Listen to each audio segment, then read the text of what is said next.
Queridos amigos, estamos nosotros iniciando nuestra jornada con la palabra del Señor. En este viernes 6 de marzo, estamos en la segunda semana de este tiempo de Cuaresma. La palabra de Dios desde el libro del Génesis, capítulo 37, del 3 al 4, del 12 al 13a y luego del 17b al 28.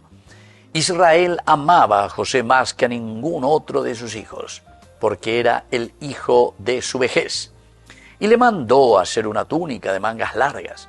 Pero sus hermanos, al ver que lo amaba más que a ellos, le tomaron tal odio que ni siquiera podían dirigirle el saludo. Un día sus hermanos habían ido hasta Siquem para apacentar el rebaño de su padre. Entonces Israel dijo a José: tus hermanos están con el rebaño en Siquem, quiero que vayas a verlos. José fue entonces en busca de sus hermanos y los encontró en Dotán.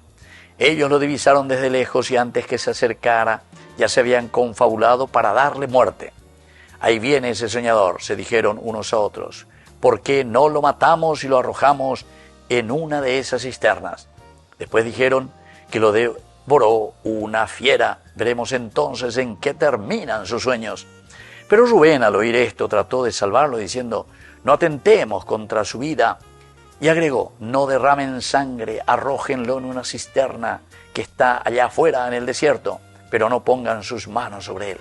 En realidad su intención era librarlo de sus manos y devolverlo a su padre sano y salvo. Y así continúa esta historia, queridos amigos, Peña de Yeicuamo hoy.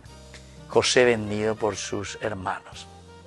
Queridos hermanos, tantas veces ese sueño que justamente dice José que va mirando, pero mirando sobre todo hacia el futuro. Cuántos sueños que nosotros también tenemos dentro de nuestra casa, dentro de nuestra familia. Peña de Yeipotaina, peña de Yarabesacaña, de Omengue, peña de Aputu Ume, iñan de Xera, Peña, familia Cuera, Peña la Pehuatana, sueños, hermosos sueños que tantas veces estos sueños son truncados, son cortados, queridos amigos, lastimosamente, en nuestro caminar. Nosotros necesitamos una vez más esta gracia del Señor. En realidad, dice aquí, aparece una figura que es la de su hermano mayor, el primogénito, Rubén. Es el que trata de salvarlo. Anilla yapoti upeisha, yepa, eso no está bien.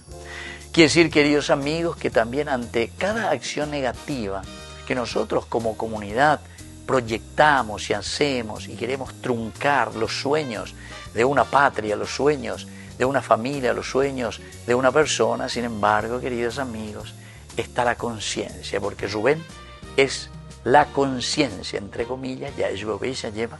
Peñanemo guapuajina, a peñanemo pensa y mía, jina yaya pota bata panda yaya pomo ay, porque peana el ipona vea. Busquemos otros caminos verdaderamente entonces para realizar los sueños, queridos amigos. Busquemos cómo salvar estos sueños. Busquemos, queridos amigos, así como Rubén que hace con su hermano también. No hagamos esto, no podemos matarlo.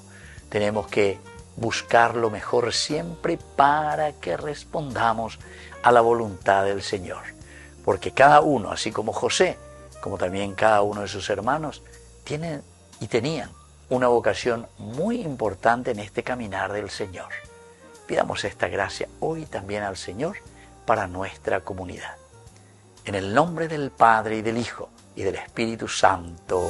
Amén.